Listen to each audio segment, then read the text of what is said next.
Thanks. Okay, welcome everyone to another weekly edition of the Fireside Chats.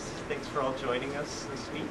We don't have like a huge amount of things to cover, so it'll be short and sweet this time around, but we do have a few things. The first thing I wanted to talk about was just the Douglas College. We have students that are helping us out by serving our accredited businesses, and we're going to be getting the proposal / plan from the students this week, so we'll get an idea of what kind of research you're going to do. But the teacher, Gail, she gave us some ideas as to what they're going to be trying to do, and they'll be doing some focus groups with our businesses, and that'll be happening in Burnaby, New West, and even here at our boardroom. So we're going to be having those focus groups, having some in-depth conversations about how we can improve as an organization, and great ways that we can enhance our services. And some of the cool things that the students are doing are they're getting some tickets, Canucks tickets actually, that will be a draw as an incentive for these people to participate in focus groups. And we're using a little bit of money from Yana just to purchase some coffee cards, so people that attend the focus groups do get some kind of incentive, and that includes some free coffee potentially. Hi to everyone else that's just recently joined us. Yeah, so that covers off Douglas College. So we'll be getting a report about some of the surveying that they're doing later on in December. We're going to use that as something that we'll put into our action plan as far as strategic communications in the future. So look forward to that kind of information coming later on towards the end of this year. Other things that's related to students, we have a student in the office this week, and his name is Nick. Nick's making a return back to the BUB. You can come up front if you want to just wave at the hello. camera. You can just wave at the camera. Yeah. You can just do hello. You don't have to go as far as Mark. We'll appreciate it. This is Nick. Just wave. There you go. For all you in the viewing audience out there. He's going to be helping with a lot of different departments. He's helped out with CanVap already. There's database stuff that Nick's working on. Do you have anything else that you're working on right now? Right now doing cleaning database right now. Yay! That's a lot of. You need to help us clean the database. Thank you. So it's great. Yeah. Well, thanks for being on the show. Okay. This is the lowest rental of the show. This is a pretty low budget community TV. So I'm really sick right now, so I actually have to refer to notes.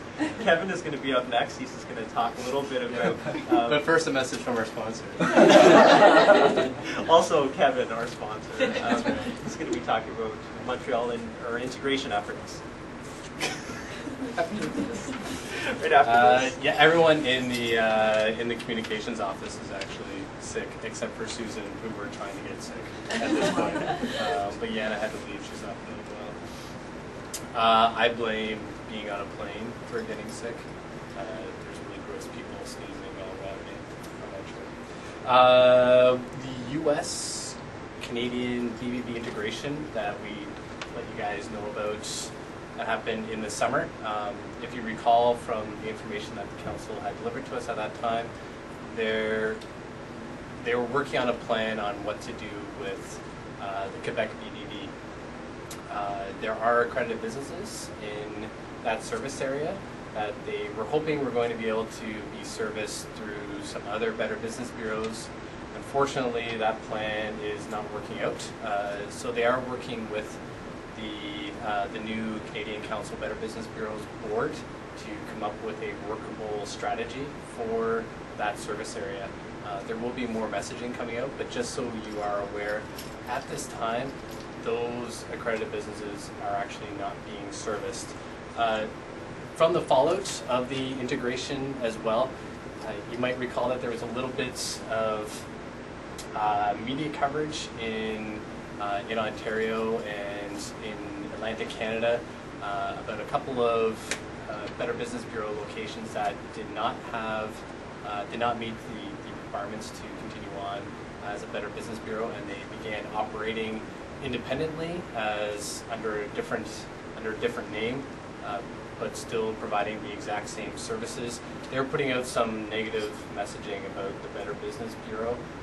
There was also some issues with copyright infringement. They were using the information that they had accumulated during their time as accredited businesses to follow up with their clientele. So there's a strategy that's in place right now, or that's being put in place right now by the council as well to combat some of that negative messaging. So you know, none of that has appeared here in our area in BC. It's really been isolated to those areas. Hamilton was one of them. The story did appear in the Hamilton Spectator, which is their daily paper, very briefly online. It was taken down by the council when they brought to their attention that there was some misinformation on the website. But again, there's going to be some key messaging coming from council on that, as well as a strategy